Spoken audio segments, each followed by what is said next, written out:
আমি মানুষের বিচাইতে রাজি না।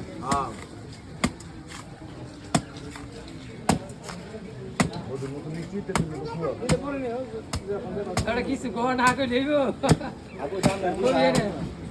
হ্যাঁ ভাই ভাইরাল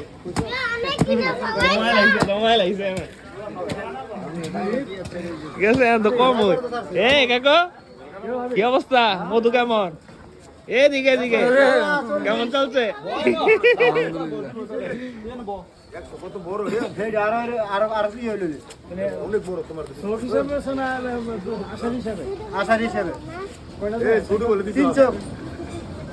জালো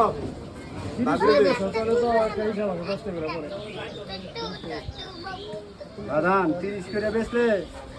আমি তো কাটতে দিতেছি এটারিয়া পাইতাম না আর কি সারাদিন তো বুঝি তোমার মতো আমরা তো কাটতে পারি না তুমি যে সিস্টেম করে কাটবে এই চুল কাটি আবার নিয়ে আমার ভাড়াই দেবো বুঝছেন কোনটা বাইর করে লাগবে